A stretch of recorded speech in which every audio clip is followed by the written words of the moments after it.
Araw po sa inyo lahat mga kapatid. Ito lang po muli si Maestro Virgo, also known as Commander sa Tornado Tornado sa Pangkalahatan, upang magbigay ng mensahe sa inyo sa mga nagaganap sa mundo na spiritual na pagkikipagdigmaan.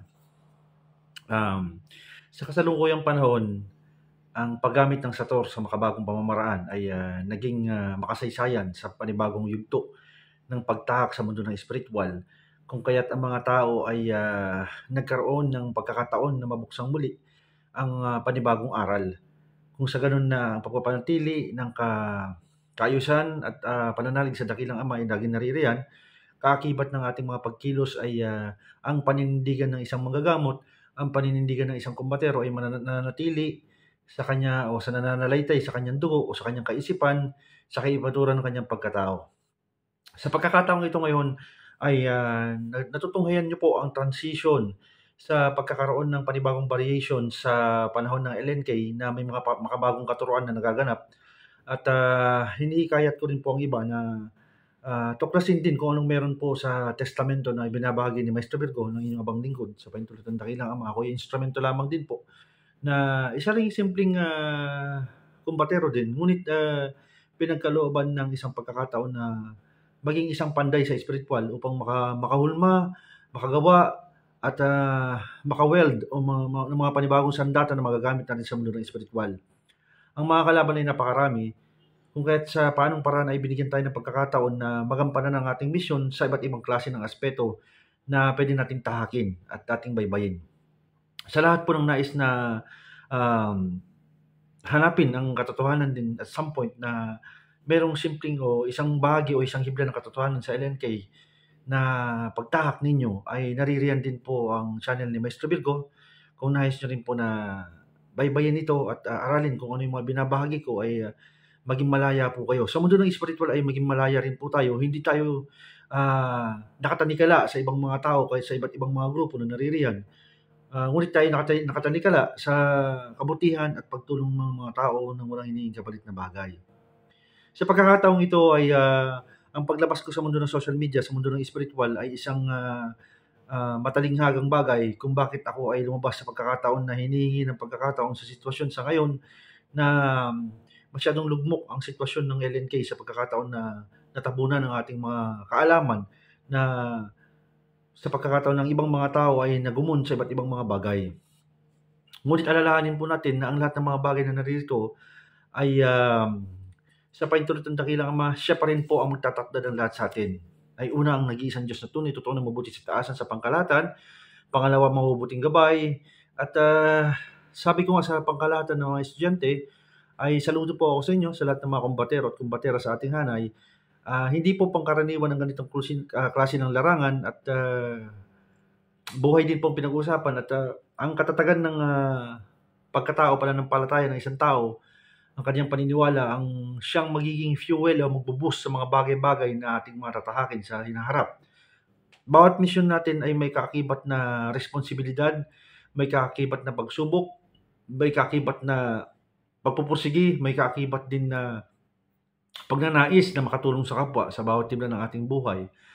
At upang sa ganun ay maisakatuparan din natin ang mga bagay-bagay na pag-iintindi sa mga nangyayari sa kapaligiran na hindi pangkaraniwan. Alam naman po natin na ang mundong ito ay punong-puno ng pagsubok at may mga bagay talaga na hindi pangkaraniwan, na hindi ma-explain, unexplainable scientifically.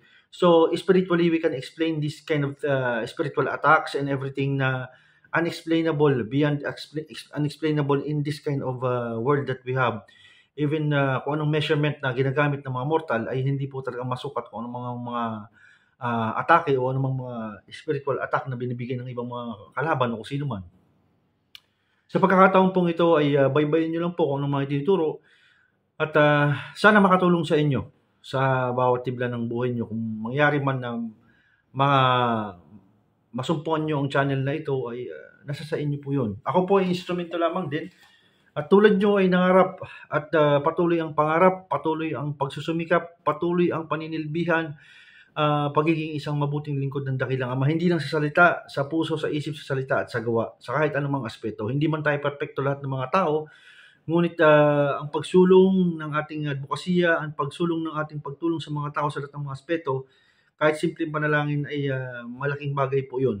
na mabigyan natin ng daan na ipanintindi sa mga tao na naririyan ng dakilang Ama, at bilang instrumento niya sa ganitong mga pagkakataon ay naririyan tayo na tumutulong din sa mga tao.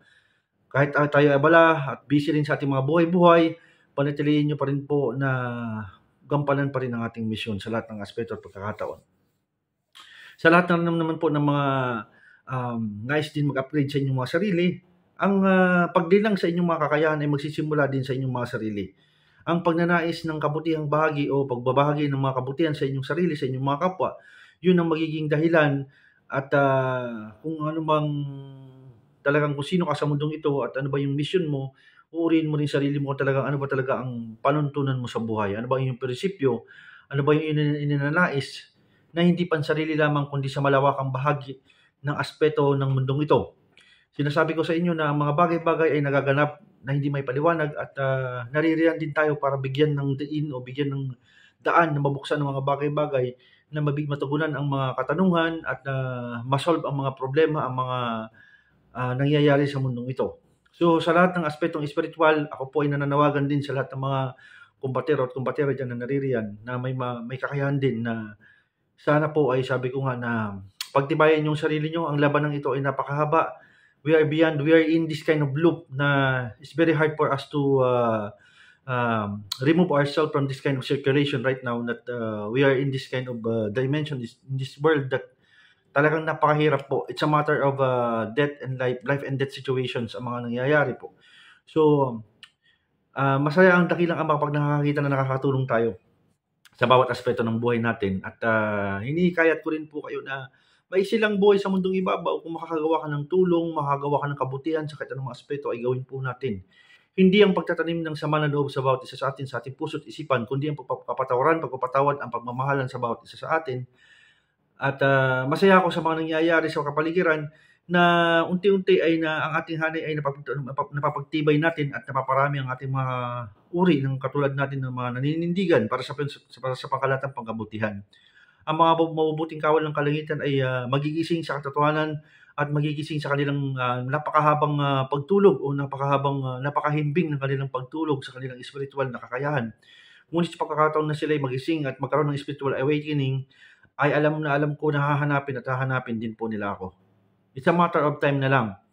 Kung sakali man mahanap nyo ako, masumpungan nyo ako, I hope na sabi ko nga na don't lose your faith, don't lose your hand on this kind of rope that we have, na tali na pinanghahawakan natin bawat isa sa atin. Ako mismo ay humahawak rin sa tali ng katarungan, sa tali ng katotohanan, sa tali ng kabutihan at kagalingan sa pangkalahatan. So sinisikap po natin na pagtibayan ng ating sarili sa lahat ng aspeto. Ang namang pagsubok ay kaya natin lampasan, not even in an individual way, but in a group way or in a unified way. Gagawin po natin lahat ng mga bagay-bagay na mga yan.